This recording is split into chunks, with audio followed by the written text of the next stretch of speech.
America ದಾಳಿಗೆ Iran ಪ್ರತ್ಯುತ್ತರವನ್ನು ಕೊಡ್ತಾ ಇದೆ. ಲೆಕ್ಕ ಚುಕ್ತ ಆಯ್ತು ಅಂಥೇಳಿ ಇರಾನ್ ಮೆಸೇಜ್ ಅನ್ನು ಪಾಸ್ ಮಾಡಿದೆ ಅಮೆರಿಕಕ್ಕೆ.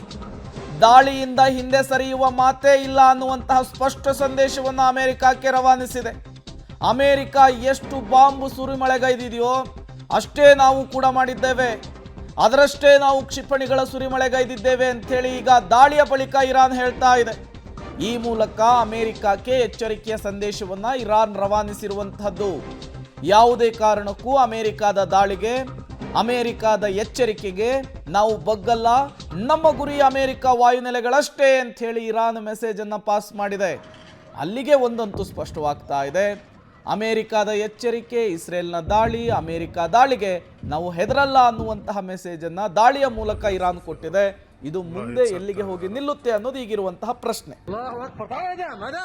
ಮತ್ತಷ್ಟು ಡೀಟೇಲ್ಸ್ ಪ್ರಕಾಶ್ ಕೊಡ್ತಾರೆ. ಪ್ರಕಾಶ್, ಈಗ ಆಗ್ತಾ ಇರುವಂತಹ ಬೆಳವಣಿಗೆಗಳನ್ನು ನೋಡ್ತಾ ಇದ್ರೆ ಈ ಸಂಘರ್ಷ ಮತ್ತೊಂದು ಹಂತಕ್ಕೆ ಹೋಗುವ ಎಲ್ಲ ಲಕ್ಷಣಗಳು ಕೂಡ ಎದ್ದು ಕಾಣಿಸ್ತಾ ಇದೆ.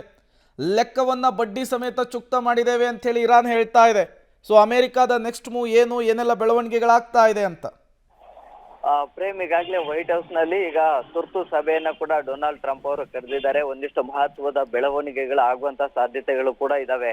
ಈಗಾಗಲೇ ಇರಾನ್ನ ಈ ಒಂದು ಅಟ್ಯಾಕ್ಗೆ ಮತ್ತೆ ಕೌಂಟರ್ ಅಟ್ಯಾಕ್ ಹೇಗೆ ಕೊಡಬೇಕು ಅನ್ನೋದ್ರ ಬಗ್ಗೆ ಕೂಡ ಈಗ ಮಹತ್ವದ ಒಂದಿಷ್ಟು ಚರ್ಚೆಗಳು ಕೂಡ ಆಗ್ತಾ ಇದೆ. ಈಗಾಗಲೇ ಅಮೆರಿಕದ ಅತಿ ದೊಡ್ಡ ವಾಯುನೆಲೆ ಏನಿದೆಯಲ್ಲ, ಅದು ಆಲ್ ಹುಹೈದಾ ಅನ್ನುವಂತ ವಾಯುನೆಲೆ ಮೇಲೆ ಕೂಡ ಈಗ ಇರಾನ್ ದಾಳಿಯನ್ನ ನಡೆಸಿದೆ.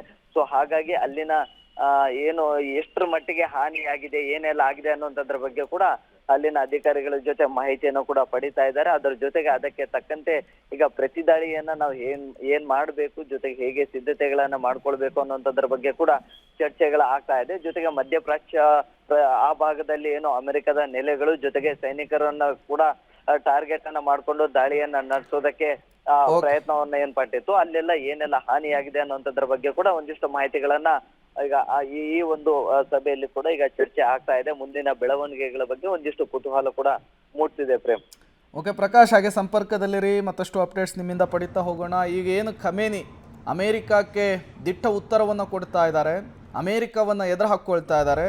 ಈ ಹಿಂದೆ ಸದ್ದಾಂ ಹುಸೇನ್ ಕೂಡ ಇದೇ ರೀತಿ ಕೆಲಸ ಮಾಡಿದ್ರು, ಗಡಾಫಿ ಕೂಡ ಇದೇ ರೀತಿಯ ಕೆಲಸವನ್ನು ಮಾಡಿದ್ರು. ಈಗ ಸದ್ದಾಂ ಹುಸೇನ್ ಮತ್ತು ಗಡಾಫಿಯ ಸಾಲಿಗೆ ಖಮೇನಿ ಸೇರ್ತಾರ ಅನ್ನುವಂತಹ ಪ್ರಶ್ನೆ. ಅಮೆರಿಕದ ಮುಂದಿನ ಹೆಜ್ಜೆ ಏನು ಅನ್ನೋದೇ ಈಗಿರುವಂತಹ ಕುತೂಹಲ.